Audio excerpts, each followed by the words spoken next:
Muy bien, gracias Samuel. Vamos a comenzar el nuevo estudio del texto del domingo. En realidad hoy va a ser bien especial o bien diferente a cómo veníamos trabajando hasta ahora. No solamente porque los dos grupos del ciclo, el del leccionario histórico y el del trienal, van a estar trabajando en el mismo espacio, sino especialmente en el formato de la presentación también vamos a trabajar, como digo, bastante diferente a lo que veníamos haciendo, por el tema básicamente de la celebración que tenemos el domingo próximo, día de San Miguel Arcángel y todos los ángeles, eh, para ambos leccionarios con los mismos textos y en este caso en realidad en el leccionario que estamos utilizando, dos textos de evangelios sugeridos, el de Lucas capítulo 10, que habíamos considerado en el mes de julio con el leccionario trienal, y más 18, eh, que es en realidad como el texto más histórico para la festividad de San Miguel Arcángel y todos los ángeles. Vamos a comenzar antes, sí, con un momento de oración. En el nombre del Padre, del Hijo y del Espíritu Santo. Amén. Eterno Dios, tú has ordenado y constituido de una forma maravillosa el servicio de los ángeles y de los hombres. Concede por tu misericordia que, así como tus santos ángeles siempre te sirven y alaban en el cielo, también aquí en la tierra nos defiendan según tu santo designio. Por Jesucristo, tu Hijo, nuestro Señor, que vive y reina contigo y con el Espíritu Santo, siempre un solo Dios, por los siglos de los siglos. Amén. Amén. Bien, como digo, vamos a trabajar, o lo que preparé es, quizá uno podría decir, no es el análisis del texto del Evangelio en sí, sino más la exploración de la festividad de San Miguel Arcángel y de todos los ángeles, eh, partiendo un poco de, no sé, cada contexto particular de nuestras iglesias, pero no es una celebración como las varias festividades de santos, no es una celebración eh, con la que quizá estemos muy cómodos en principio o con la que estemos acostumbrados en realidad, ¿no es cierto?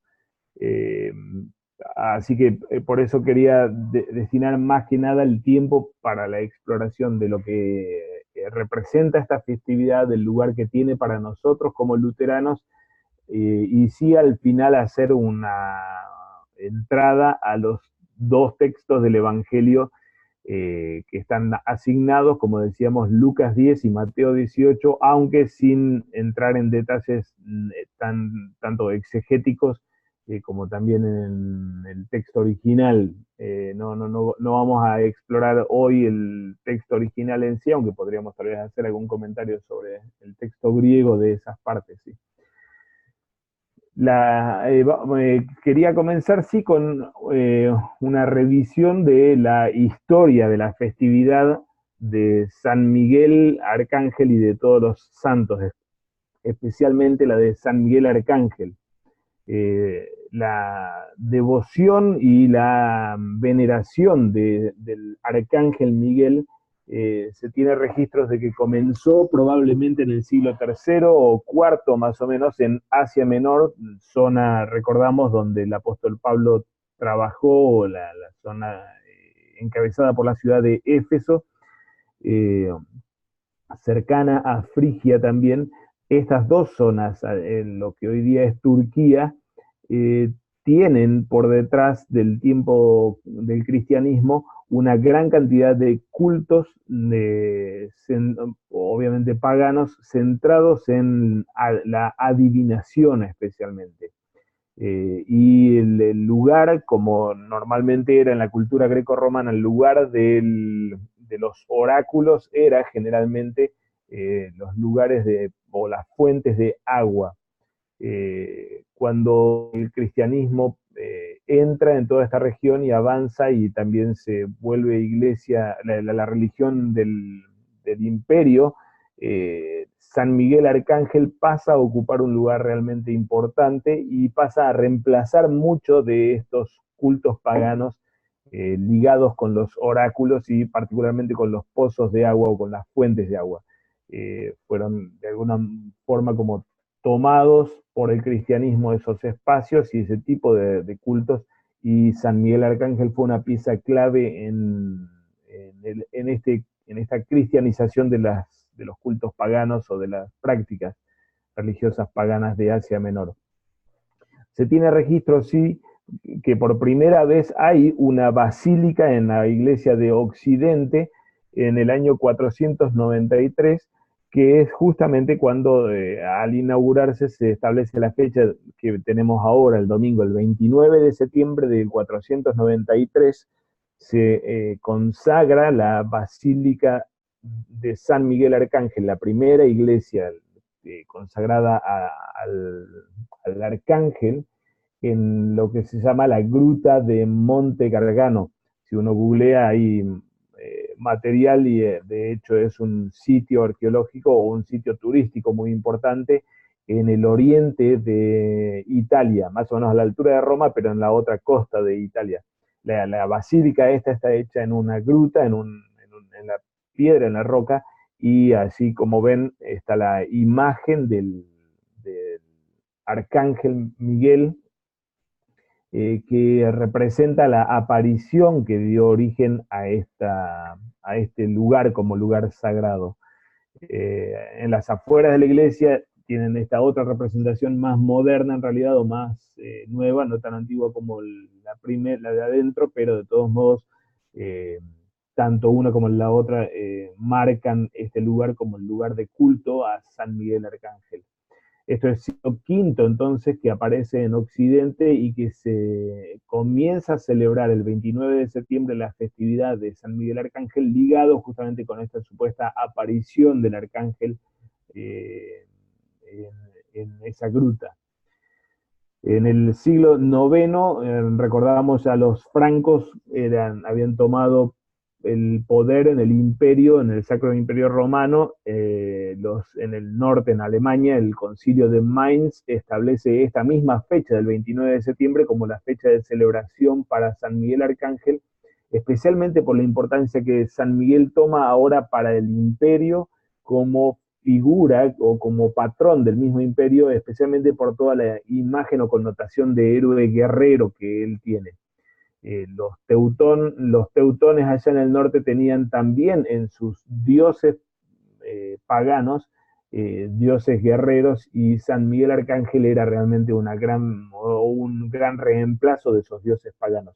Pero especialmente la adopción de la festividad esta por parte del Imperio Greco-Romano o por los francos en el norte, la adopción de esta fiesta está ligada con el hecho de que el arcángel pasa a ser una especie de figura divina del rey como guerrero y del rey como autoridad sobre la tierra.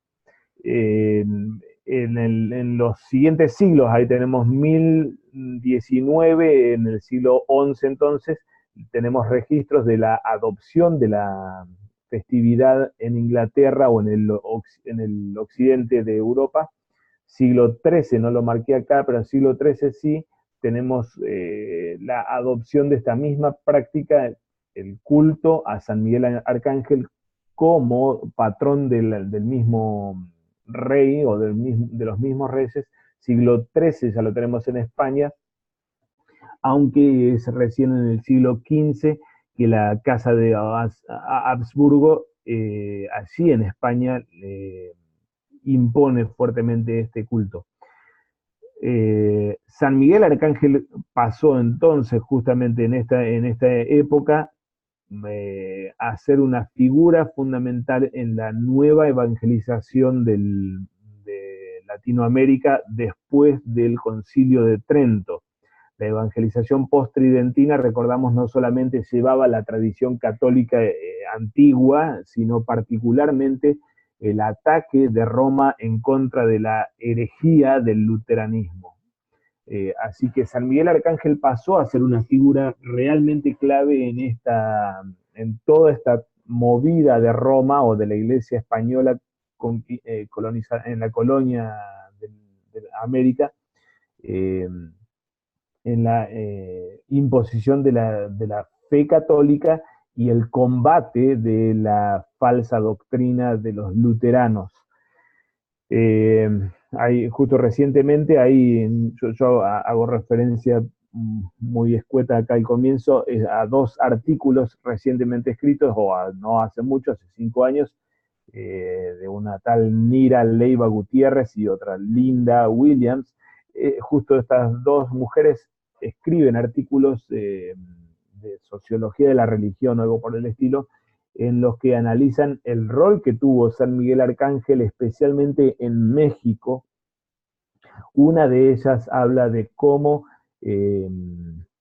la figura de San Miguel Arcángel ocupó un lugar en la península de Yucatán, un lugar importante realmente en la promoción del culto a la Inmaculada Concepción o a la Virgen María. Hay un tapiz en la iglesia, en una iglesia en la ciudad de Tabí, si mal no recuerdo, de Yucatán. Hay un tapiz en esta iglesia que funciona como antesala para la imagen de la Virgen, y en ese tapiz está retratado el nacimiento de la Virgen María, y también la protección del arcángel Miguel contra el ataque de Satanás a fin de preservar la pureza de María. Este mismo tapiz obviamente es como promoción de la divinidad de María, de la sacralidad de María, pero al mismo tiempo en la catequesis romana de ese lugar estaba siendo utilizado como instrumento antiherético o antiluterano. Así como había protegido el nacimiento virginal de María o el nacimiento puro de María, del mismo modo el arcángel Miguel combatía a aquellos que se plegaran a la falsa doctrina del luteranismo. En el otro artículo del análisis sobre el rol que tuvo San Miguel Arcángel en México, comenta la autora acerca de dos ciudades en competencia, dos centros y las dos primeras basílicas de México, una de ellas en la ciudad de Puebla y la otra en la ciudad capital de México. Ambas estuvieron en competencia para definirse como centro religioso del catolicismo, y lo hacían de múltiples formas y también por medio de la veneración y de la utilización de la iconografía de San Miguel Arcángel en sus iglesias. Así que ese otro artículo de México que digo, analiza justamente la gran cantidad de estampas y de imágenes de San Miguel Arcángel para tomar o para promover a ese lugar como el verdadero lugar de culto católico o de la fe católica post-tridentina, ¿no es cierto? ¿Quién es realmente San Miguel Arcángel? Porque con todo esto que estamos diciendo aquí es obviamente una figura muy importante en una beta o en una trayectoria que el cristianismo tomó y que sin dudas es sincretista y pervertido para la fe cristiana y para la fe luterana particularmente. ¿Quién es realmente entonces este San Miguel Arcángel? En las Escrituras tenemos pocas instancias de mención a San Miguel Arcángel, dos textos en el profeta Daniel, uno en el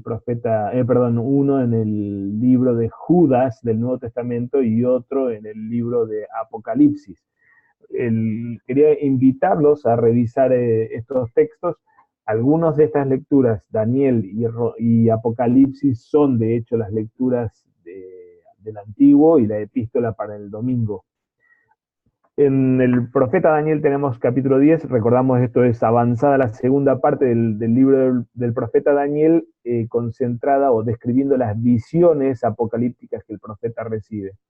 Capítulo 10, versículo 4 en adelante: y el día 24 del mes primero estaba yo a la orilla del gran río Hidekel, Y alcé mis ojos y miré, y he aquí un varón vestido de lino y ceñidos sus lomos de oro de Ufaz. Su cuerpo era como de berilo, y su rostro parecía un relámpago, y sus ojos como antorchas de fuego, y sus brazos y sus pies como del color de bronce bruñido, y el sonido de sus palabras como el estruendo de una multitud. Entonces me dijo: Daniel, no temas, porque desde el primer día que dispusiste tu corazón a entender y a humillarte en la presencia de tu Dios, fueron oídas tus palabras, y a causa de tus palabras yo he venido. Mas el príncipe del reino de Persia se me opuso durante 21 días, pero he aquí Miguel, uno de los principales príncipes, vino para ayudarme, y quedé allí con los reyes de Persia. He venido para hacerte saber lo que ha de venir a tu pueblo en los postreros días, porque la visión es para esos días.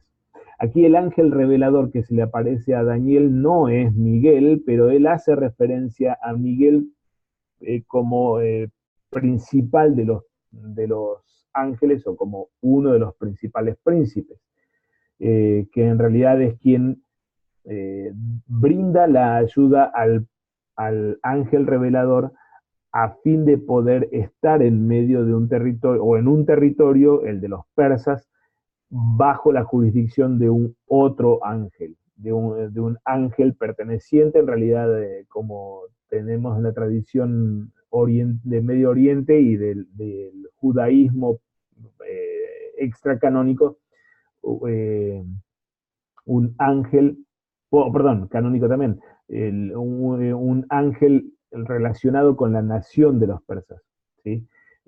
Las naciones, las distintas naciones estaban distribuidas bajo el amparo de distintos ángeles, o está distribuida según la tradición bíblica misma del Antiguo Testamento. Y este ángel revelador venía a actuar en territorio, eh, no judío, sino en territorio persa. De modo que Miguel, el principal de los ángeles, le brinda el apoyo o la ayuda necesaria como para que él pueda actuar en ese territorio no judío, digámoslo así. Capítulo 10 tenemos esta primera referencia a Miguel de lo que él hizo para que el ángel revelador pueda hablar con el profeta Daniel en el tiempo del exilio y en territorio pagano. Y capítulo 12, también parte de la lectura del Antiguo Testamento para el domingo, vuelve a haber una referencia a Miguel, pero ahora ligada con los sucesos del fin de los tiempos. En aquel tiempo se levantará Miguel, el gran príncipe que está de parte de los hijos de tu pueblo, y será tiempo de angustia, cual nunca fue desde que hubo gente hasta entonces. Pero en aquel tiempo será libertado tu pueblo, todos los que se hayan escritos en el libro. Y muchos de los que duermen en el polvo de la tierra serán despertados, unos para vida eterna y otros para vergüenza y confusión perpetua. Los entendidos resplandecerán como el resplandor del firmamento, y los que enseñan la justicia a la multitud como las estrellas a perpetua eternidad. Nuevamente mención del ángel Miguel. Son las dos primeras instancias en las que tenemos en las escrituras un ángel nombrado, un ángel con nombre. Gabriel va a ser el otro en el Evangelio de Lucas, pero ya aquí en el Antiguo Testamento tenemos, desde la perspectiva del especialista en Antiguo Testamento, Gerhard von Rath, un gran quiebre con estos textos de Daniel en la angelología del Antiguo Testamento y del judaísmo, en el que se identifican ángeles ahora por nombre y se desarrolla lo que luego sería característico en la angelología del judaísmo, del tiempo intertestamentario y de la iglesia cristiana también. Esta mención ahora de Daniel 12, como decíamos, apunta o mira hacia su intervención en el fin de los tiempos como el ángel que se levantaría, eh, obviamente señal de combate o de control de la realidad o de la historia que estaba fuera de control, así como la describen los capítulos anteriores, y se levanta a fin de que se desaten los últimos acontecimientes, resurrección de todos los muertos, unos para vida eterna y otros para confusión perpetua, es decir, para condena. En el Nuevo Testamento, como decíamos, Judas tiene una siguiente mención a Miguel en el que se le da el nombre que la iglesia luego le asigna de arcángel, el ángel principal, o el principal de los ángeles. Judas escribe a las iglesias posiblemente de la zona de Asia Menor, de Galacia y del Ponto, para exhortarlos a cuidarse en contra de lo que era considerado prácticas libertinas o pervertidas que estaban entrando en la iglesia, posiblemente ligado con movimientos gnósticos de tipo no ascetas, es decir, no del tipo rigorista, sino al contrario, el gnosticismo más de tipo liberal desde el punto de vista moral. Escribe el autor de la carta, escribe Judas, porque algunos hombres han entrado encubiertamente, los que desde antes habían sido destinados para esta condenación, hombres impíos que convierten en libertinaje la gracia de nuestro Dios y niegan a Dios el único soberano y a nuestro Señor Jesucristo. Mas quiero recordaros que, ya que una vez lo habéis sabido, que el Señor, habiendo salvado al pueblo, sacándolo de Egipto, después destruyó a los que no creyeron.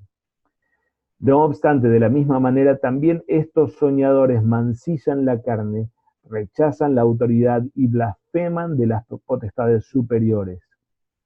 Pero cuando el arcángel Miguel contendía con el diablo, disputando con él por el cuerpo de Moisés, no se atrevió a proferir juicio de maldición contra él, sino que dijo: el Señor te reprenda. Pero estos blasfeman de cuantas cosas no conocen, y en las que por naturaleza conocen, se corrompen como animales irracionales. Es posible que está haciendo referencia aquí en el versículo 8, Judas, a algo similar a lo que sucedía en Corinto y que Pablo reprende el descuido de la presencia de los ángeles en el culto. Allí Pablo en los capítulos 10 y 11 especialmente 11, reprende con respecto al descontrol en la celebración del sacramento del altar y a la falta de cuidado apropiado de parte de las mujeres de ponerse el velo en la cabeza como señal de sujeción a toda autoridad.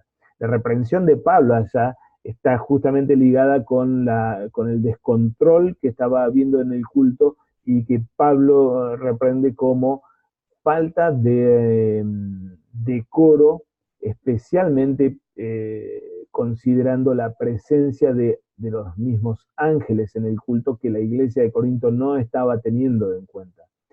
Esa falta de decoro, recordamos, era la borrachera o el descontrol que había también en el orden de la liturgia en la iglesia de Corinto, respondía a su vez a un tipo de gnosticismo libertino como el que está denunciando Judas aquí. Versículo 8 entonces señala esto y pone de hecho como ejemplo el caso que en la tradición judía extracanónica lo tenemos, del arcángel Miguel luchando con el diablo por el cuerpo de Moisés a la hora de su muerte o su ascensión, su muerte, evidentemente. La tradición extracanónica, no recuerdo ahora si era ascensión de Isaías o de Moisés o en el libro de Enoch, no, creo que es según Enoch, lo he leído estos días, pero no me acuerdo ahora cuál de los documentos del apócrifos del Antiguo Testamento relata esto. La tradición judía señalaba o describía esta contienda entre Miguel y el diablo por el cuerpo de Moisés en la hora de la muerte de Moisés, ligado con la acusación de Satanás en contra de los pecados que Moisés cometió en el desierto, de modo que Satanás quería el cuerpo y quería el alma de Moisés, y le negaba la entrada al cielo, al paraíso. Miguel Arcángel, defensor del pueblo de Dios, contiende en contra del diablo a fin de darle entrada a Moisés en el paraíso, en el cielo. Esto es lo que relata esa tradición apócrifa, ¿no es cierto? Judas hace referencia entonces a esta tradición para poner como ejemplo de control y de falta de blasfemia por los poderes espirituales en boca del mismo Arcángel Miguel, el principal de los ángeles.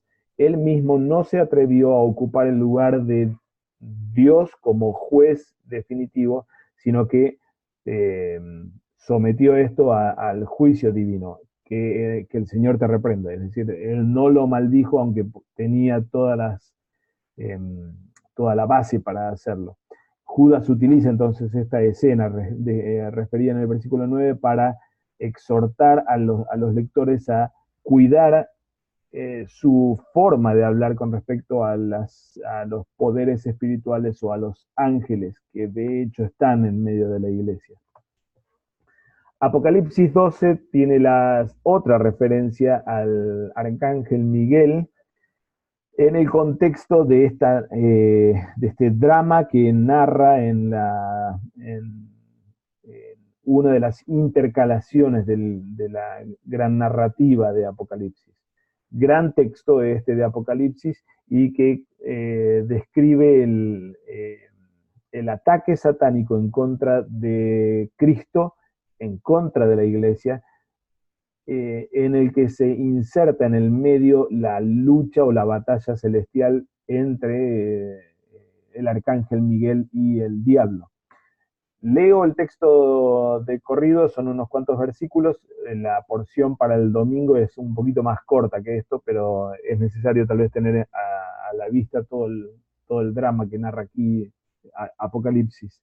También apareció otra señal en el cielo. He aquí un gran dragón escarlata que tenía 7 cabezas y 10 cuernos, y en sus cabezas 7 diademas, y su cola arrastraba la tercera parte de las estrellas del cielo y las arrojó sobre la tierra.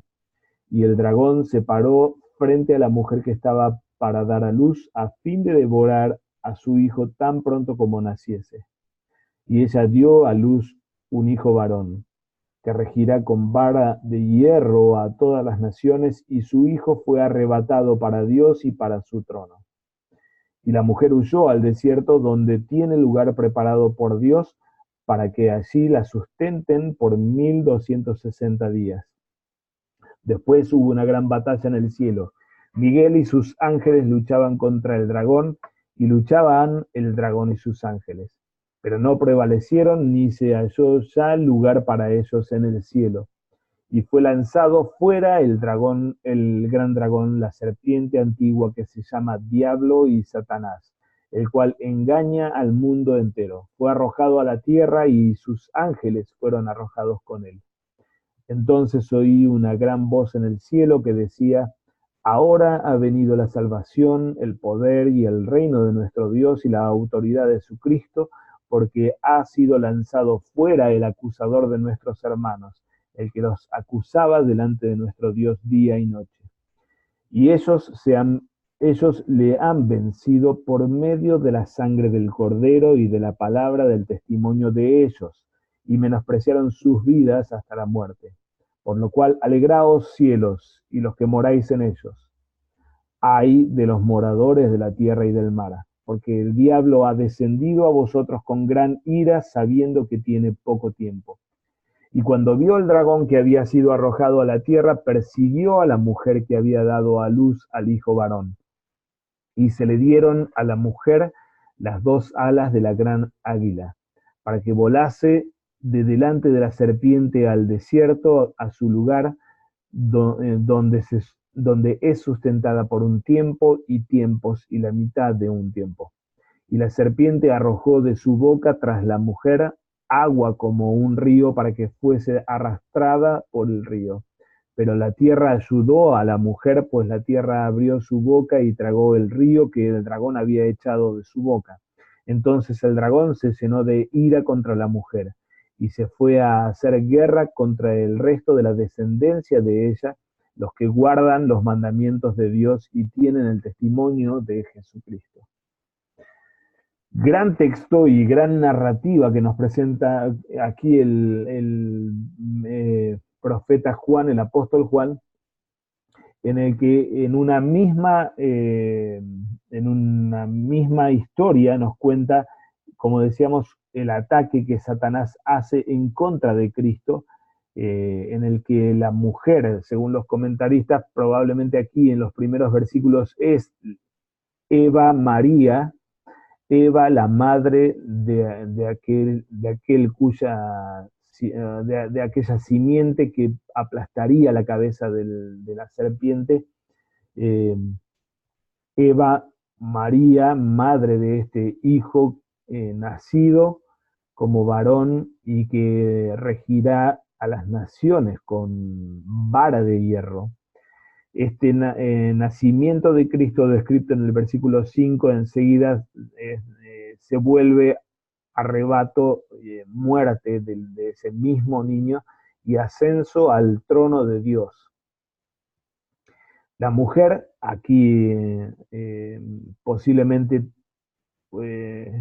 con referencia un poco en transición, la mujer, hasta ahora Eva María, ahora probablemente sea Eva María Iglesia, huye al desierto para ser sustentada por Dios y es el lugar donde nos halla la última escena del capítulo 12, la mujer ahora siendo objeto del ataque satánico en el versículo 13 y 14, pero esa mujer, Iglesia, definitivamente aquí en estos últimos versículos, siendo protegida en forma milagrosa o liberada en forma milagrosa del ataque satánico, al punto de que Satanás ya abandona el ataque a ella entera y se dedica a atacar a los descendientes de ella, a los cristianos. Obviamente aquí está toda la confesión de que las puertas del Hades no prevalecen sobre la iglesia o del perpetua mansura que tenemos en la Confesión de Augsburgo, artículo 7, confesamos que siempre habrá una iglesia cristiana, así como el Señor Jesús lo promete en el Evangelio de Mateo. Pero sí a quien puede atacar Satanás entonces es a los descendientes, y es esto lo que estaba sucediendo con los primeros lectores del Apocalipsis. La iglesia intocable para Satanás, pero sí los hijos de la iglesia.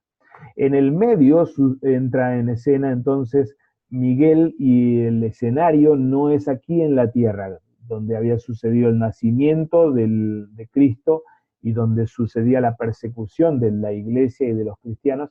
Ahora en el cielo, o en el medio está esta escena en el cielo, en la que Miguel lucha contra el dragón. Louis Brighton, el autor del comentario que CPH ha publicado en inglés sobre el libro de Apocalipsis, indica que esta es una gran confrontación, efecto de lo satisfactorio de la muerte de Cristo. Es decir, esta es una lucha que sucedió y sucedió en algún momento una vez que el Cristo murió y resucitó, o una vez que Cristo muere, resucita y está ascendiendo al cielo. Es el momento en el que ya no puede haber lugar para Satanás, el acusador, delante del trono de Dios, como si lo tuvimos lo vemos, por ejemplo, en el Antiguo Testamento, en libros como Job o Zacarías también, hace mención del ángel acusador delante de la presencia de Dios, acusando a los justos. La muerte la vicaria de Cristo, satisfactoria para el Padre, que ha reconciliado al Padre con el mundo, ahora ya no permite la posibilidad de la presencia del acusador en la corte divina. Ya no puede haber lugar, de modo que Miguel, el principal de los ángeles, junto con el resto de los ángeles, expulsa a Satanás, el acusador, a fin de que Cristo ocupe el lugar propio de abogado a la diestra del Padre, que le habla al Padre ahora en lugar de Satanás, ya no acusándonos para que seamos condenados, sino defendiéndonos por causa de su sacrificio expiatorio. Así que no es que esta lucha celestial reemplaza la redención que Cristo logra en la cruz y resurrección, sino que es un efecto solamente habilitado y posible a partir de la muerte y resurrección de Cristo. Y un drama cruz, resurrección y lucha celestial de Miguel con el dragón, drama que solamente, perdón, historia que está dramatizando la doctrina de la justificación por la fe. Ya la ley no tiene la última palabra, ya el acusador no tiene la última palabra en el oído del Padre, sino nuestro abogado, Jesucristo, o el Evangelio consolador es lo que resuena en el oído del Padre para perdonarnos o para justificarnos a quienes no merecemos ese inmenso regalo. Así que la tradición bíblica básicamente nos describe esto poco o esto mucho sobre Miguel Arcángel. Él como principal de los ángeles, como arcángel, como ángel protector del pueblo de Dios en los padecimientos del fin particularmente, y aquel que ejecutó la expulsión de Satanás de la corte celestial. Aquí falta todavía, se me pasó la referencia de Daniel 12, también es aquel que se levantará en el día último para acompañar el evento de la resurrección y del juicio final.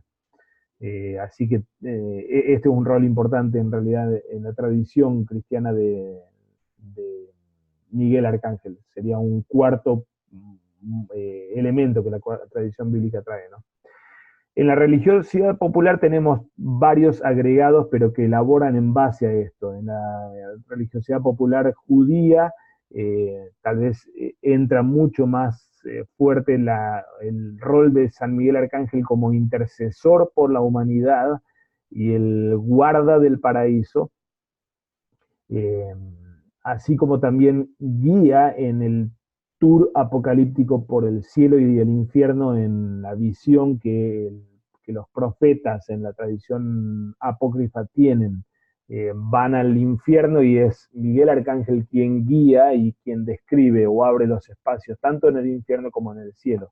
En la tradición cristiana también tenemos desarrollo apócrifo, en la literatura apócrifa, perdón, dos textos de Apocalipsis, todos pertenecen al siglo IV, los que tenemos aquí mencionados. El Apocalipsis de Pablo, en el que se lo describe como el gran intercesor por las almas de los cristianos, y el garante de la lluvia y las cosechas, ligado con el rol que en esa misma época se le empezó a dar como reemplazo de los dioses paganos ligados con el agua o con las fuentes de agua. En el Apocalipsis de la Santa Madre, este es obviamente un texto apócrifo católico que intenta promover la imagen de María. El arcángel guía en el tour por el infierno y por el cielo y funciona como un gran intercesor. Él logra convencer a Cristo del plan que tiene María de ser corredentora o ser redentora en realidad. Es desastroso y patético ya a esta altura de la historia, siglo IV, el desarrollo de toda la divinización de María que el Apocalipsis de la Santa Madre representa. Intento describirlo rápido, consiste básicamente en esto la historia. María ora a Gabriel, al ángel Gabriel, al otro ángel, para que le permita ver el sufrimiento de la humanidad en el infierno. Y quien aparece es el arcángel Miguel, este arcángel, y le dice, bueno, yo te voy a llevar. Así que la lleva por todos los lugares del infierno y ella se conmueve tanto al punto de que ora a su hijo Cristo para que le permita a ella sufrir a cambio de o en lugar de toda esa humanidad. Cristo se niega a esto como juez duro y quien lo logra convencer es el arcángel Miguel. Él lo logra quebrar a Cristo para que acceda al pedido de María y bueno, Cristo entonces accede a medias, diciendo, bueno, está bien, voy a permitir que tú lleves sus pecados, pero igual algo de sufrimiento necesitan atravesar, así que les reduce el padecimiento. Digamos, toda la teología supersticiosa romana ya fuertemente elaborada realmente a esta altura del partido. La asunción de la Virgen María es otra vez parte de la literatura que está intentando divinizar la figura de la Virgen como figura sobrenatural. Ella asciende y muere en el cielo, y allí en el cielo Cristo la recibe y le encarga el cuidado del cuerpo de María al arcángel Miguel, a fin de que nada lo contamine a este cuerpo, ¿no? Que no la toque corrupción. Samuel, sí, luego agrego el cuarto punto aquí para completar esta placa. Bien. ¿Preguntas o comentarios hasta aquí? Estamos un poco avanzados, pero o tenemos unas cuantas placas todavía por delante, pero si hay consultas o alguna observación.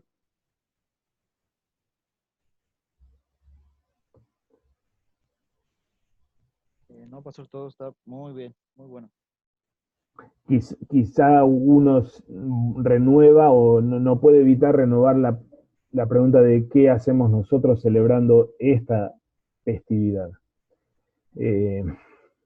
Porque si bien tenemos, como decíamos, y tenemos en la parte de arriba de la placa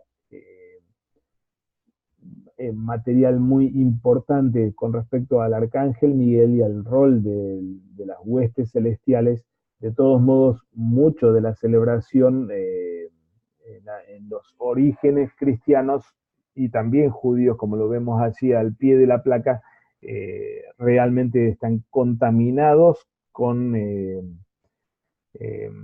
tradición pagana o popular, ¿no es cierto? En los dos casos justo de la religiosidad popular, aquí yo dividí los 3 puntos de arriba, son los apócrifos judíos y abajo apócrifos cristianos, lógicamente, pero en los dos casos estalló esta elaboración eh, idólatra por San Miguel Arcángel, especialmente eh, por el alejamiento en la imaginación del pueblo de Dios, por el alejamiento de Dios. La primera, la tradición apócrifa judía surge especialmente en Babilonia o tiene orígenes babilónicos en el tiempo del exilio. Obviamente cuando el Israel exiliado entiende que su Dios se alejó de ellos y su Dios es un Dios severo, extremadamente severo. De modo que necesitan un intermediario un poco más cercano.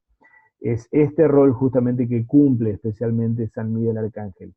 En la religiosidad popular cristiana de los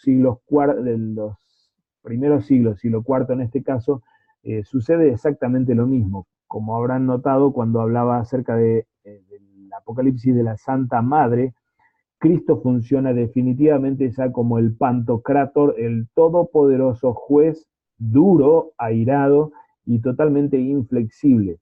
De modo que la humanidad necesita otros intercesores. Allí están María, y casi más cercana a nosotros que a Cristo, y Miguel Arcángel más cercano a Cristo que a nosotros por su naturaleza espiritual. Así que toda esta elaboración idólatra eh, o, o, pervertida, obviamente surge por la comprensión de Cristo o de Yahvé en el Antiguo Testamento como inaccesible, totalmente airado y solamente un Dios de juicio, y no un Dios de misericordia o un Dios compasivo por nosotros, ¿no? ¿Qué hizo la Reforma con todo esto? Eh, Solo menciono tres puntos claves en el tiempo de la Reforma temprana. La primera generación de la Reforma 1523, tenemos dos escritos especialmente polémicos de Lutero en contra de la perversión medieval de la liturgia. Uno de ellos es acerca del culto o del orden divino de marzo de 1523, y el otro es la fórmula mise en latín, en la liturgia luterana, la primera liturgia escrita por Lutero. En los dos escritos Lutero golpea duramente en contra de la perversión que Roma hizo de la liturgia y el agregado de fábulas que solamente distraen de la médula del Evangelio y opacan a Cristo o eclipsan a Cristo. El culto está así para que el Evangelio brille y sea proclamado. Para eso es la liturgia cristiana, para que esté la palabra predicada y Cristo brille por encima de todas las cosas. Entonces, todos esos agregados de tradición popular fabulosos tienen que ser dejados de lado. No obstante esto, estos dos escritos justamente hacen esa racia de agregados de la tradición popular, pero no obstante esto, sí mantiene Lutero varias de las festividades medievales, incluyendo la de San Miguel Arcángel. 1530, los teólogos luteranos, especialmente Melanchthon poniendo la pluma, responden con la apología en contra de la confutación de la Confesión de Augsburgo, con un artículo muy duro en contra de la invocación y en contra del culto de santos y de ángeles, obviamente San Miguel Arcángel incluido. Y los artículos de Esmalcalda, unos años después, repasan el mismo argumento que la apología, pero con mayor dureza todavía. Voy a leer esos párrafos. Aun cuando los ángeles del cielo, lo mismo que los santos que están sobre la tierra, o quizás también los del cielo, interceden por nosotros, como Cristo mismo también lo hizo, no se deduce por eso que debamos invocar y adorar a los ángeles, ayunar por ellos, celebrar fiestas y misas, ofrecerles sacrificios, fundar templos, levantar altares, crear cultos especiales para ellos y servirles de alguna otra manera más, considerándolos como auxiliadores, atribuyéndoles diversas clases de poderes ayudadores, a cada uno un poder especial, como enseñan y hacen los papistas. Tal cosa es idolatría, pues tal honor solo le corresponde a Dios. En efecto, en cuanto cristiano y en cuanto santo viviente sobre la tierra, puedes rogar por mí, no solo en una determinada necesidad, sino en todas. Pero por tal motivo no debo adorarte, invocarte, celebrar fiestas, ayunar, sacrificar, celebrar misa en tu honor y poner en ti mi fe para la salvación. Bien te puedo honrar de otras maneras y amarte y agradecerte en Cristo. Si se suprime tal honor idólatra de los ángeles y de los santos muertos, entonces el otro honor no tendrá efectos perjudiciales e incluso se olvidará pronto. Porque una vez que no hay esperanza de conseguir ayuda corporal y espiritual de los santos, se dejará a los santos en paz, tanto en la tumba como en el cielo. Pero por mero desinterés o por amor, nadie se acordará mucho de ellos, ni los tendrá en estima u honrará. Los artículos de Esmalcalda aquí golpean fuertemente no solamente contra el acto de invocar a los santos y a los ángeles y rendirles culto, sino inclusive ofrecerles festividades especiales. No obstante esto, toda la tradición de la Reforma luterana celebró esta festividad de San Miguel Arcángel. Tenemos registro de sermones de Lutero, de múltiples sermones de Lutero, como podemos ver en pantalla, no solamente en los primeros años de la Reforma, sino inclusive después de que Lutero pusiera por escrito esto que acabo de leer de los artículos de Esmalcalda. Sermones para la celebración de todos los santos, de San Miguel Arcángel y todos los ángeles. ¿En qué quedamos entonces? Los artículos parecen decir hay que eliminar inclusive las festividades, y Lutero lo vemos predicando una y otra vez para esta festividad. El orden eclesiástico que compusieron Chemnitz y Andrae, los reformadores de la segunda generación para el Principado de Braunschweig-Wolfenbüttel en 1569, segunda mitad del siglo XVI, indica que sí se celebra la fiesta de San Miguel, y de hecho, en términos externos, mano izquierda, reemplazan de hecho la festividad de la Asunción de María, marcando el comienzo de la estación de otoño en el hemisferio norte. En esta celebración ha de presentarse al pueblo la doctrina de los santos. Este es el propósito básicamente que ponen los reformadores para la celebración de esta fiesta. Hay una doctrina bíblica sobre los santos ángeles y ya esta es una gran oportunidad para enseñarla. Del mismo modo, en el mismo festival, después de la lectura de la epístola, se ofrecerá una acción de gracia general por los frutos de la tierra que recibimos, razón por la que se canta el Te Deum Laudamus.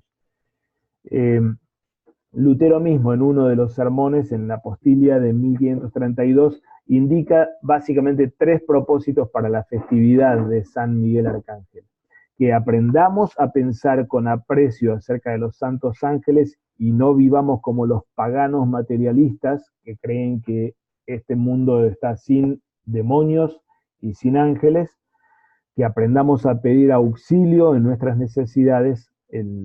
Tal vez faltó aclarar lo que es claro en el sermón: la oración no es al ángel, la oración es a Dios para que envíe sus ángeles. Y que aprendamos a agradecer el cuidado divino por medio de sus instrumentos.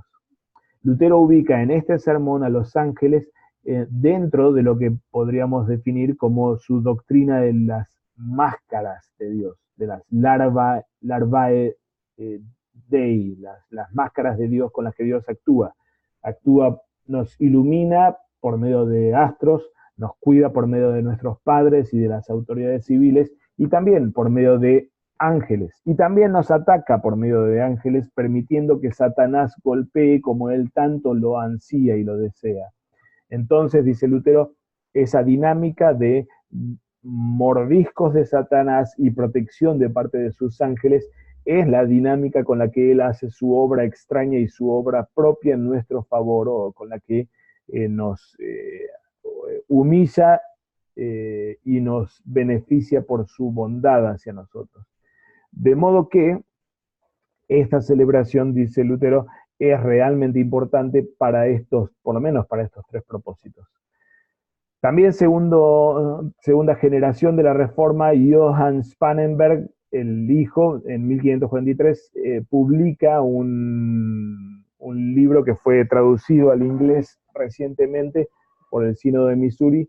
En inglés se lo llama el Año Cristiano de Gracia, pero en el original se llamaba Las Postillas de Spangenberg. Él tiene dos sermones, o el análisis de Apocalipsis y de un texto de Hebreos capítulo 1 para la celebración de San Miguel Arcángel, y en este segundo sermón él tiene varios contenidos que valen la pena realmente. Solo pongo dos aquí y utilizo su oración al final del estudio. Uno de los puntos que él trae es la oportunidad que tenemos como pastores de enseñar a nuestra iglesia la función de los ángeles en general en esta celebración. Y Spangenberg menciona 4 de estas funciones. Los ángeles alaban a Dios sin cesar y se vuelven para nosotros, la iglesia terrenal, paradigma litúrgico. De modo que, así como esos ángeles cantan, nosotros también aprendemos a cantar. Y especialmente, pone el énfasis aquí Spangenberg, especialmente así como esos ángeles eh, eh, se avergüenzan de su propio pecado, tapándose el rostro y tapándose el cuerpo, del mismo modo la iglesia ha de aprender a que su culto consiste en el reconocimiento de su necesidad. Así que en esto los ángeles se vuelven paradigma del litúrgico para la iglesia. Los ángeles tienen esta otra función de preservar la paz en el cielo, como lo vemos en Apocalipsis, y también en la tierra, como lo vemos en Daniel. Interceden ante Dios por la iglesia, como lo vemos en Zacarías y Lucas, y nos protegen de nuestros enemigos. Spangenberg plantea la pregunta, ¿acaso Dios no podría hacer estas cosas sin ángeles? Y la respuesta es, claro, por supuesto que podría hacerlo, pero Dios es tan bondadoso, tan generoso que decidió hacerlo de esta forma. Aunque Dios es omnipotente y no tiene necesidad alguna, ahí falta un no, y no tiene necesidad alguna de la ayuda de los ángeles, igualmente Él elige usar la creación como medio e instrumento para sus propias obras divinas. Él se deleita en hacer esto y nosotros también deberíamos deleitarnos en ello. De modo que Spangenberg termina su estudio con una nota fuertemente doxológica y de gozo. Los ángeles, más que un motivo de preocupación y de especulación o de preocupación doctrinal, deben ser motivo de exaltación a este Dios y de gratitud a este Dios por ser tan abundante o sobreabundante en el modo en el que actúa con nosotros y en que nos beneficia a nosotros. Entonces, ¿qué? ¿Celebramos o no celebramos? Bueno, cada uno tiene la libertad de hacerlo en última instancia, pero sí, como decíamos recién, es doctrina bíblica y necesaria especialmente contra una visión materialista de la vida. Esto creo que nos golpea a nosotros como hombres modernos y tal vez no tanto como posmodernos, pero sí como productos de la modernidad, que a quienes nos suena lógico, obviamente, argumentos como los que, por ejemplo, Rudolf Bultmann levanta o antes Adolf von Harnack levanta diciendo todas esas historias de ángeles y demonios y seres espirituales son puro mito que el hombre moderno ya no cree, simplemente no cree, y que la iglesia tiene que abandonar de una vez por todas.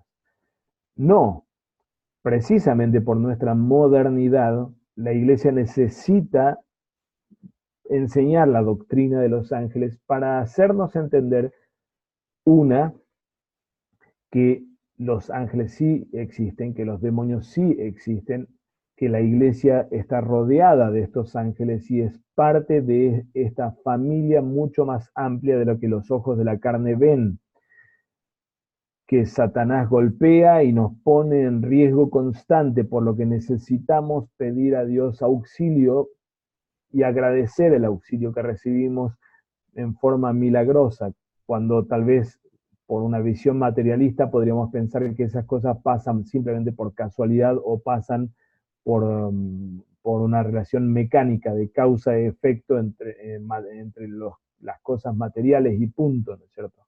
Se me cayó encima una escalera simplemente por una cuestión de gravedad. Bueno, Lutero en ese sermón de 1532 es muy, muy enfático en decir, no, entendamos que por detrás de esas cosas que tal vez pensamos naturalmente, está Satanás y están los ángeles guerreando, luchando en torno a nosotros. Doctrina bíblica, pero con larga trayectoria de superstición e idolatría, como hemos visto en las placas anteriores. Por lo tanto, es un desafío, obviamente, pero una gran oportunidad para poner las piezas en su lugar, enseñando la doctrina bíblica y no la superstición pagana que los cristianos ya en el siglo IV habían alimentado tanto y que Roma explotó especialmente en nuestro contexto latinoamericano. La doctrina de los ángeles que tenemos en el Nuevo Testamento es fascinante y no hemos considerado aquí para nada, solamente me concentré en San Miguel Arcángel, pero tenemos básicamente como dos grandes tradiciones en el Nuevo Testamento: la fuerte crítica paulina a las perversiones en los textos mencionados en pantalla, contra el culto y contra la exaltación de los ángeles, pero al mismo tiempo el lugar positivo que sí el Nuevo Testamento le da a los ángeles en la narrativa cristológica, especialmente en torno a Cristo y en torno a su economía de la salvación. Noten cómo especialmente las dos puntas de la narrativa evangélica, la natividad de Cristo y la pasión, muerte y resurrección y ascensión de Cristo, están pobladas, totalmente pobladas de ángeles que marcan el carácter escatológico del evento de Cristo. Esos ángeles que habitaron junto al pueblo de Dios y que cuidaron al pueblo de Dios, ahora encuentran su centro de gravedad en el evento de Cristo. De modo que se vuelven ángeles del Señor, como el Nuevo Testamento los llama, refiriéndose a Cristo. O sea, dejan de ser ángeles o ángeles de Yahvé, ahora son ángeles de Cristo, porque Cristo ha sido encarnado y cumplió el oficio redentor que vino a hacer para nosotros. Y estos ángeles en el libro de Hechos ahora los vemos rodeando a la iglesia una y otra vez, guiando la tarea de la iglesia y protegiendo a los suyos de toda la persecución que con la que el mundo los golpea. Entonces, como digo, Osmel, vaya tranquilo. Como digo, tenemos mucho material muy rico en el Nuevo Testamento para explorar y para enseñar en forma positiva la doctrina bíblica de los ángeles, o también la crítica paulina y especialmente el lugar que Cristo ocupa o que los ángeles ocupan en torno al evento de Cristo y de la iglesia. Las lecturas del leccionario ya hemos pasado por algunas de ellas. Daniel 10 y 12 son la lectura del Antiguo Testamento, Apocalipsis 12, la de la epístola, Salmo 91, gran salmo cristológico en realidad, y en el que la iglesia participa y en la que los ángeles tienen un lugar fundamental, realmente describiendo casi el rol y la figura de San Miguel Arcángel. Mateo 18 no vamos a detenernos por una cuestión de... sí, voy a leer el texto, si me resisten. Es uno de los evangelios, el más tradicional para esta celebración. En aquel tiempo los discípulos vinieron a Jesús diciendo: ¿quién es el mayor en el reino de los cielos? Y llamando Jesús a un niño, lo puso en medio de ellos y dijo: de cierto os digo que si no os volvéis y os hacéis como niños, no entraréis en el reino de los cielos. Así que cualquiera que se humille como este niño, ese es el mayor en el reino de los cielos. Y cualquiera que reciba en mi nombre un niño como este, a mí me recibe. Y cualquiera que haga tropezar a alguno de estos pequeños que creen en mí, mejor le fuera que se le colgase al cuello una piedra de molino de asno y que se le hundiese en lo profundo del mar. Ay del mundo por los tropiezos, porque es necesario que vengan tropiezos, pero ay de aquel hombre por quien viene el tropiezo. Por tanto, si tu mano o tu pie te es ocasión de caer, córtalo y échalo de ti. Mejor te es entrar en la vida cojo o manco que teniendo dos manos o dos pies ser echado en el fuego eterno. Y si tu ojo te es ocasión de caer, sácalo y échalo de ti. Mejor te es entrar con un solo ojo en la vida que teniendo dos ojos ser echado en el infierno del fuego.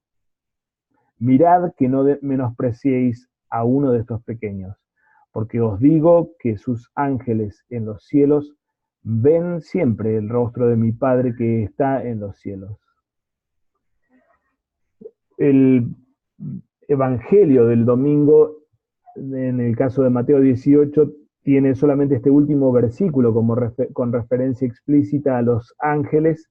Obviamente toda la transacción en el infierno y en el cielo que los versículos 7 al 9 describen, y obviamente la figura de los niños desde un comienzo de la discusión planteada por los discípulos pone sobre, o tiene por detrás la figura de los ángeles. Eh, Desde un punto de vista del discurso o del argumento de nuestro texto, independientemente de la celebración de San Miguel Arcángel, lo que tenemos aquí es esta gran exhortación de Jesús a la iglesia a no luchar por lugar de poder o por ser el mayor en el reino de los cielos por al modo del mundo, como lo dice en otra parte el Señor, sino entender que es necesario volverse como uno de esos niños.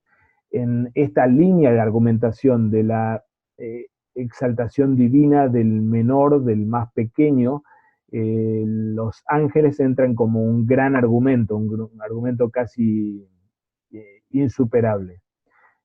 ¿Por qué? ¿O qué función cumple esta referencia final a los ángeles en la exaltación que Cristo hace de los pequeños? La figura de los ángeles, aquí tenemos eh, la tradición de la asignación de un ángel a cada uno de los creyentes, especialmente en la hora de su bautismo. La asignación de este ángel y estos ángeles y ángeles bautismales, ángeles que piensan en mí y velan por mí desde mi propio bautismo, ese ángel es uno nada menos que de la corte celestial. Estos ángeles, viendo siempre el rostro de mi Padre que está en el cielo, esta descripción final que el Señor trae a los ángeles de los más pequeños, es una descripción que exalta la autoridad de esos ángeles.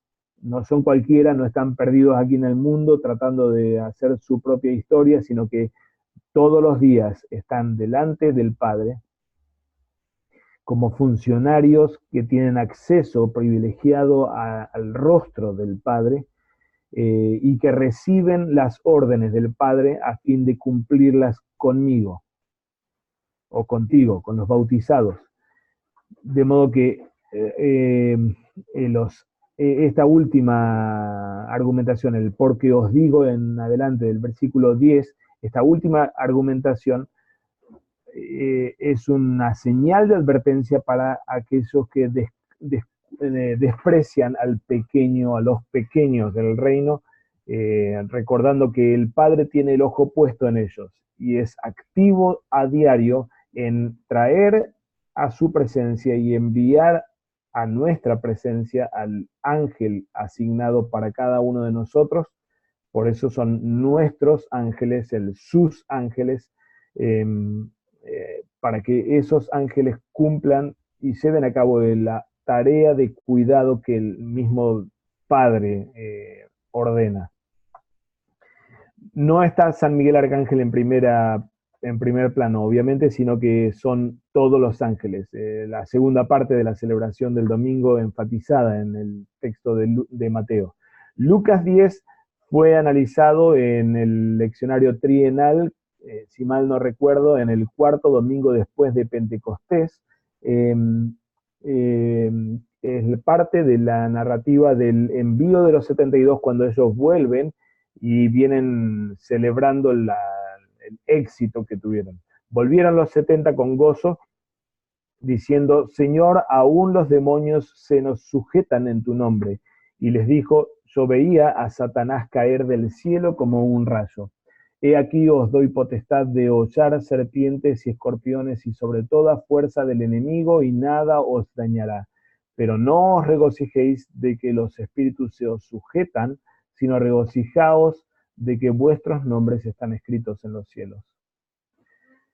El Señor parece como aguarles la fiesta a estos 70 o 72 que regresan contentos, pero en realidad no les agua la fiesta, sino que se las levanta más aún, indicando cuál es el motivo de regocijo que tenemos. No obstante esto, por más que como el versículo 20 pone la mirada no en la potencia de la iglesia y en los éxitos de la iglesia y el poder de controlar al demonio que tiene la iglesia, sino en el haber sido reconciliados e insertados nuevamente en el reino de los cielos. De todos modos, el versículo 18 y 19 da cuentas de la nueva era que fue abierta con el envío de los 72 o de los 70, con la inauguración del oficio de la predicación ahora, no solamente en boca de Cristo o en boca de los 12, como había sido en Lucas unos capítulos atrás, sino ahora a través de los ministros de la palabra que darían continuidad al oficio apostólico. Ese ministerio de la palabra produce la caída del cielo de Satanás. Obviamente lo que está resonando aquí o es casi como la misma escena, el mismo momento de Apocalipsis 12, pero ahora del otro lado de la pared. Apocalipsis 12 nos mostró qué pasaba allá desde el cielo, desde adentro del cielo, pero aquí Lucas 10 nos muestra el mismo episodio, la caída de Satanás del cielo desde la tierra. Allí Miguel combatió contra Satanás y lo expulsó gracias al sacrificio de Cristo. Aquí los predicadores de la palabra, los pastores, ven o en realidad ejercen esa tarea que es parte de la derrota de Satanás por la predicación de la doctrina de la justificación. Satanás ya no acusa, sino que fue caído como un rayo y ahora resuena solamente el Evangelio en oídos del Padre, como decíamos en Apocalipsis 12, y también en oídos de la humanidad que es justificada. Mateo 18 entonces nos concentra o nos ubica, es un buen texto para ubicarnos en la doctrina del bautismo, tanto por la argumentación del discurso de los menores como prototipo de cristianos muertos a su soberbia, como también por la idea de los ángeles asignados, como la iglesia siempre ha enseñado, y asignados en la hora del bautismo. Y Lucas 10, como decíamos, es la contraparte de Apocalipsis y tal vez nos pone más en torno al oficio de Cristo. En términos de credo apostólico, Lucas 10 entonces nos ubica en el terreno del segundo artículo del credo, Cristo como nuestro abogado que hace...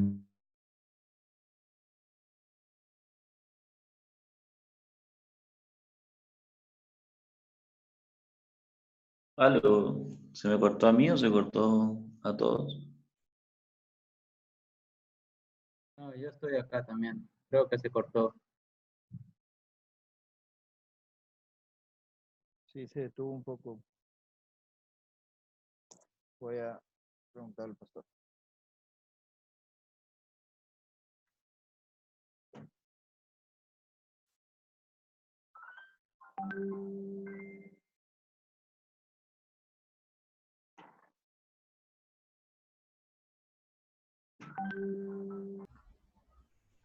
Bien, habíamos tenido un accidente, se nos interrumpió o se me apagó la computadora, así que hubo que interrumpirlo un momento. Decíamos, las lecturas del leccionario entonces nos ubican algunas en el ámbito del segundo artículo del credo apostólico, concentrándonos especialmente en la obra redentora de Cristo y en el logro de Cristo, eh, la caída de Satanás en manos o ejecutada por el arcángel Miguel, especialmente nos habla acerca del nuevo orden en el que Cristo funciona como nuestro abogado gracias a su sacrificio expiatorio suficiente.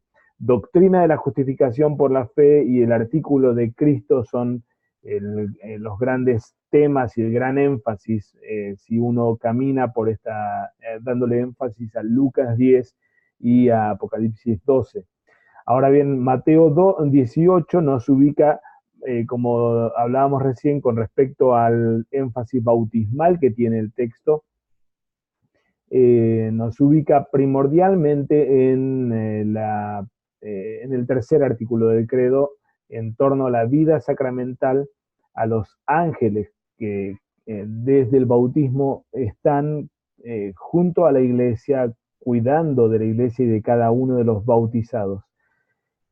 Asimismo, Daniel 10 y 12, el ángel que protege a la iglesia y que está junto con la iglesia, y Lucas 10, si bien lo habíamos ubicado anteriormente en el artículo segundo, igualmente tiene obviamente connotaciones o conexiones con este tercer artículo también en torno a la vida de la iglesia, Daniel 10 y 12, y el oficio público, tercer artículo del credo, la predicación del evangelio como el lugar en el que la caída de Satanás se realiza y se reafirma. Primer artículo también tiene su lugar, y de hecho en la dogmática, recordamos, la doctrina de los ángeles es ubicada como parte de la doctrina de la creación, y esto lo confesamos no como un tema totalmente aparte, sino de hecho como aquello que es restaurado y reafirmado en la recreación o en la restauración de la creación sucedida en Cristo. Así que Salmo 91, con todo el énfasis del cuidado de los ángeles sobre la iglesia y sobre el humano, sobre el cristiano, también tiene toda su arista de primer artículo. Mano izquierda, uno podría decirlo, o no más que mano izquierda, vida en el mundo y vida en este mundo secular, pero lleno o habitado por demonios y habitado por los ángeles que son enviados para cuidarnos y cuidar de todas las naciones y el mundo, son temas de primer artículo del credo también. Como digo, no cosas aisladas, sino en realidad todas ellas centradas en torno al eje central de Cristo, ¿no es cierto? Solo últimos comentarios, así terminamos, al menos termino yo de una vez por todas. Pobres mis oyentes, se me fueron cayendo como mi conexión a internet. Pero sí, últimos comentarios, no quería dejar de compartir con ustedes algo ligado con la liturgia nuevamente, y especialmente con la liturgia eucarística, pensando en el tercer artículo del credo, en los ángeles y la vida sacramental de la iglesia. Esta es una fotografía de una iglesia nuestra del Sínodo de Missouri en la ciudad de Fort Wayne. De hecho es donde Arthur Shast se congrega. San Pablo se llama la iglesia, y un miembro de la iglesia es artista, es pintor. Él dibujó el altar de esta iglesia representándolo en la hora de la celebración del sacramento, como tenemos allí en la derecha de la pantalla. Lo que sucede en la celebración del sacramento es el círculo que se forma en una mitad por la iglesia militante y otra mitad por la iglesia triunfante, se cierra de alguna forma. John Stephenson, en su libro La Santa Cena, en el tomo de la dogmática de Luther Academy, de la Santa Cena, señala que en la tradición rabínica se habla acerca del himno de Isaías que cantamos en la liturgia del sacramento. Obviamente la tradición rabínica no está pensando en la Santa Cena, pero sí, bien interesante, tradición rabínica del tiempo de Jesús, hablaba lo siguiente, decía que el himno de Isaías 6 será cantado por separado en el cielo y en la tierra hasta que la venida del Mesías unifique los dos coros. Obviamente los rabíes no tenían ni idea de todo lo que esto significa para nosotros como iglesia, que ya sí hemos reconocido y disfrutado la venida del Mesías y la unificación de los dos coros. El coro celestial y el coro de la iglesia cantan al unísono: Santo, Santo, Santo, el himno seráfico de Isaías 6 en la hora del sacramento del altar. Es precisamente esto lo que sucede en el altar. El altar es el punto de intersección entre el cielo y la tierra.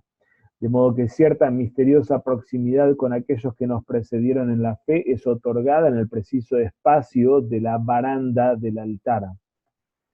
Los creyentes desgastados, dice Stephenson, desgastados por las presiones de la lucha espiritual que solo puede intensificarse más y más con el padecimiento del fin de los tiempos, pueden recobrar el ánimo al saber que los guerreros celestiales enviados para asistirnos en nuestra lucha están presentes en intimidad con nosotros cuando nos reunimos para llevar a cabo el mandato eucarístico del hacer esto en memoria de mí.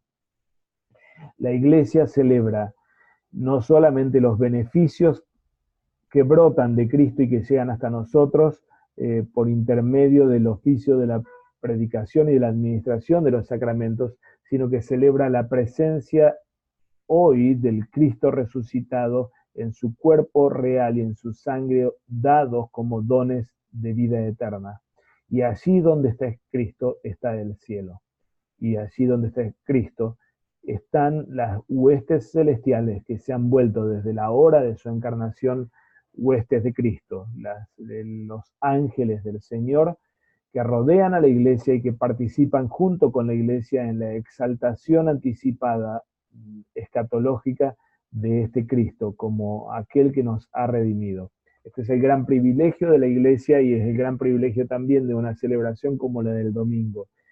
Celebrar esa gran familia que no solamente está formada por los cristianos de todos los tiempos, sino también por estas criaturas hechas por Dios para servirnos, para servir a Cristo y servir a la obra de redención en la que fuimos insertados.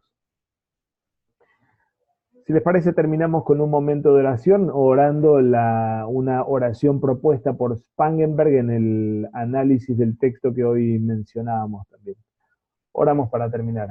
En el nombre del Padre, del Hijo y del Espíritu Santo. Amén. Oh Dios de misericordia y de gracia, a ti sean dadas las alabanzas, el honor y la gloria por toda la bondad y misericordia que tú, Dios Todopoderoso y Misericordioso, me has mostrado a mi pobre criatura, especialmente al establecer para mí mi propio protector y guardián, para que me acompañe, guíe y dirija, así como también me defienda y proteja de todo mal. Confieso que soy así de débil y necesitado, y que si hubiera 100.000 personas juntas, aún así no sería capaz de resistir a un solo demonio. Pero ahora realmente entiendo que por el auxilio y asistencia de tus santos ángeles puedo resistir a las mismas puertas del infierno. A ti sea la alabanza, el honor y la gloria por siempre por esta causa. Amén. Amén. Gracias, pastor. No, por favor, gracias por la paciencia. A los dos, Esdras, bueno, al que se nos fue, a los que se nos fueron cayendo en el camino, los absolvemos también. No sé si hay preguntas o comentarios todavía. Bueno, yo solamente quería comentar la parte esta en la que mencionaba unas placas atrás. No sé, no recuerdo la firma del autor, si era Spangenberg, donde hace esta pregunta de si Dios necesita o acaso Dios, esta donde dice puede hacer estas cosas sin ángeles. Me viene a la mente igualmente todo los medios que Dios utiliza, de los cuales se vale, aunque no los necesita, pero sí los utiliza, en el mismo sentido que lo está acá contestando la pregunta, como son el agua, como son el pan, como son el vino, pero también las manos y la voz de los ministros, y de la misma manera aún se extiende más hacia las manos, los pies, los oídos, la boca de su iglesia, en amor ferviente el uno para con el otro. Así como utiliza a estos ángeles, la importancia de que Dios utiliza a su iglesia, a sus creyentes, a sus santos para en amor ferviente para el prójimo. Es interesante esta acción que Dios hace, a pesar de que Dios puede hacer estas cosas sin esto, sin nosotros, sin los ángeles, y lo puede hacer, pero lo quiere hacer de esta manera, y como que con lo que acá dice, igualmente le elige usar la creación como medio e instrumento para sus propias obras divinas. Él así lo ha elegido, y es una bendición para nosotros, un privilegio para nosotros, que Dios haya decidido hacer esto y poner en nosotros en nuestras bocas el dulce evangelio, como se coloca también estos tesoros en vasos de barro, y aún en la parte espiritual con los ángeles que nos guardan y nos servimos de ellos, eh, sabiendo que Dios o el ángel del Señor acampa alrededor de los que lo temen y los defienden. Tal cual, tal cual. Como decía al comentar sobre una de las postillas de Lutero, Lutero mismo elabora este concepto y lo ubica básicamente en el concepto de las máscaras de Dios, ¿no es cierto? Y es totalmente así, ¿no es cierto? Es un Dios que no siempre entendemos en cómo actúa, no solamente en cuanto a lo oculto y tantas veces duro, sino también en su misericordia. Actúa en forma tan sobreabundante, creativa y productiva, al punto de, teniendo obviamente la potestad y la omnipotencia de prescindir de todo medio, de todo tipo de mediación, él integra su creación en la tarea que él mismo lleva a cabo, ¿no es cierto? Y en esto obviamente es parte de su generosidad de compartir con criaturas una obra que le pertenece a Dios mismo, y al mismo tiempo nos invita a gozarnos en esos hermanos, amigos y ministros que nos rodean, tanto de carne y hueso como espirituales, como es el caso de los ángeles, ¿no es cierto?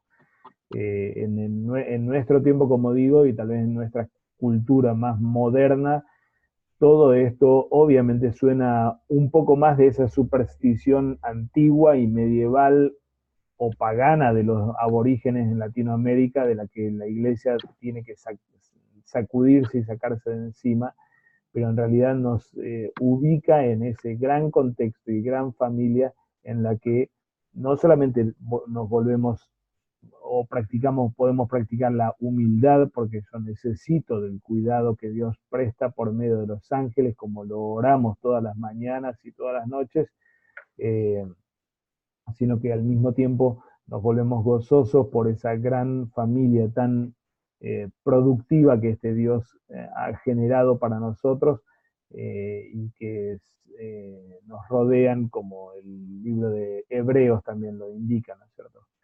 Toda esa nube de testigos humanos y esa nube de siervos o ministros espirituales que nos cuidan y que llevan a cabo, ejecutan la tarea de misericordia, de amor y de protección que Dios mismo ejerce sobre nosotros y que Dios mismo ordena, ¿no es cierto?, para nuestro bien.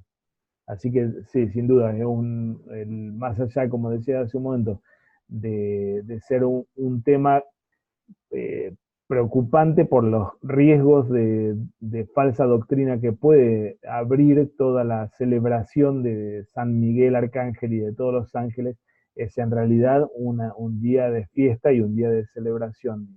Y la predicación creo que tiene mucho de gozoso para compartir en esto, ¿no es cierto? La predicación del domingo. Gracias, Fernando. Hermanos, gracias por su tiempo y bendiciones para la predicación entonces. Que el Señor los acompañe.